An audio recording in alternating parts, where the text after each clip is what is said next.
може би на същия кораб, а не на Александрия. Бяха на този цял автобус туристи.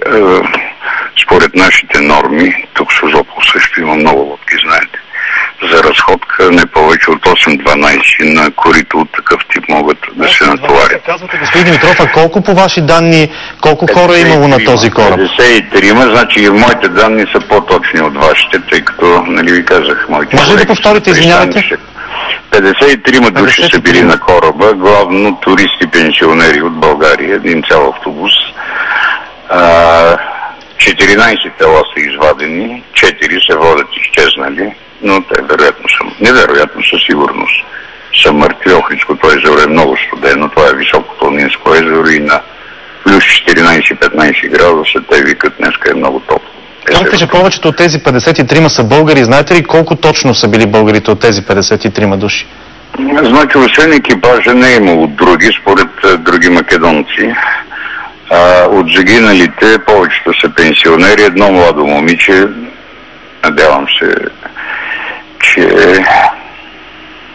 това са всичките жертви, че няма повече, тъй като останалите наистина са били извлечени, както ми каза моят приятел. Значи едно младо момиче, останалите пенсионери, българите са вероятно 17 от 18-те загинали, тъй като изчезнало и детето на момчето на капитана, което му е помагало така при обслужването на лодката.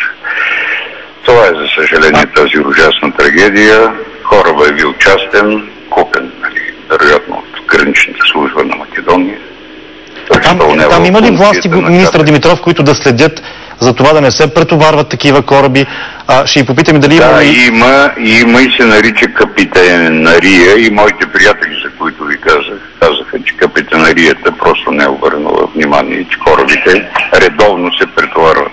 А след потъването на кораба, имало ли адекватна реакция от страна на властите там край езерото? Спасителни... Значи има ли се късмет, тъй като студената вода едва ли са могли да издържат дълго. За честно, нашите брати македонци, кораба Александрия се движало на 500 метра след него и е стигнал буквално за минути до това от брега. Значи това е катастрофата, е станала край село Пещани, където е въпросният къмпинг.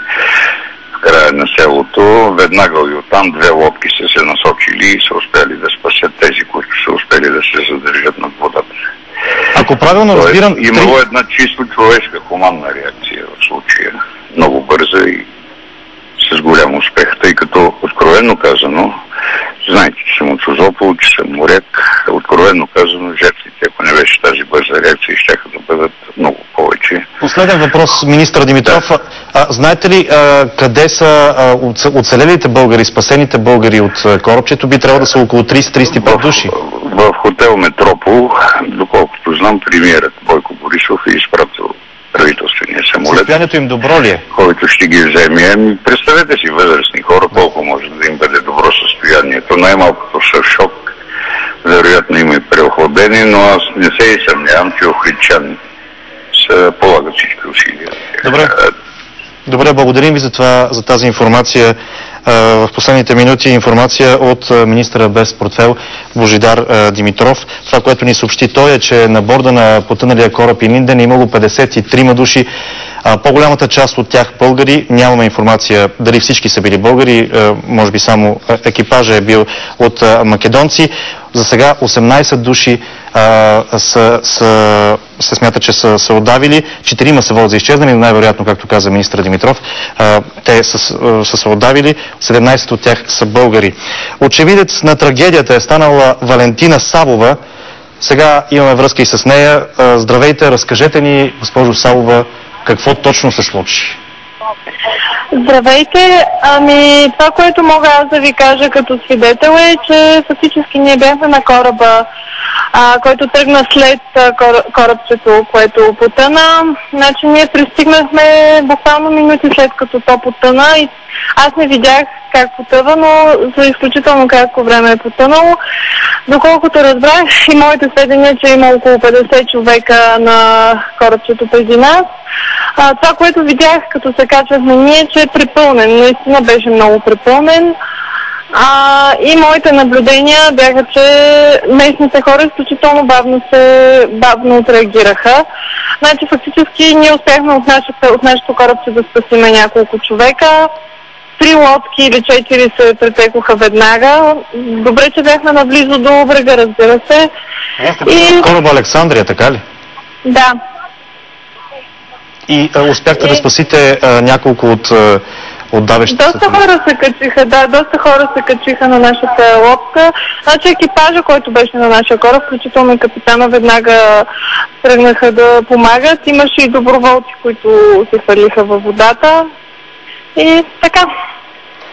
Това честа практика ли? Преди малко министър Димитров каза, че много често на Охридското езеро в корабчета, които предлагат местните за разходка в езерото, се качват много повече хора, отколкото би трябвало.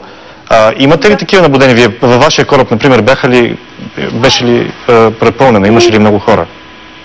Значи определено имаше доста хора, но не смятам, че беше препълнен. Иначе не мога да ви кажа дали е честа практика. Доколкото разбрахме, е имало подобни инциденти с толкова наистина кораб да потъне. Да, за съжаление това е... Да, това кораб е силно казано. Да. Голяма трагедия наистина, за съжаление. Добре.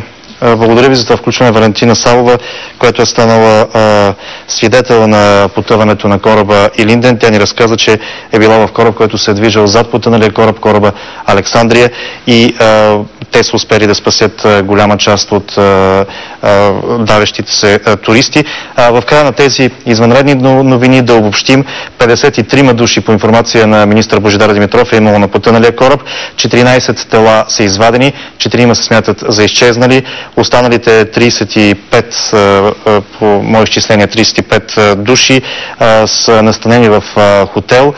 Основно пенсионери е била групата, която се е возила на този кораб. Продължаваме да следим информацията за този наистина трагичен инцидент. Нашите екипи вече пътуват към мястото на трагедията. Ще продължим да ви информираме.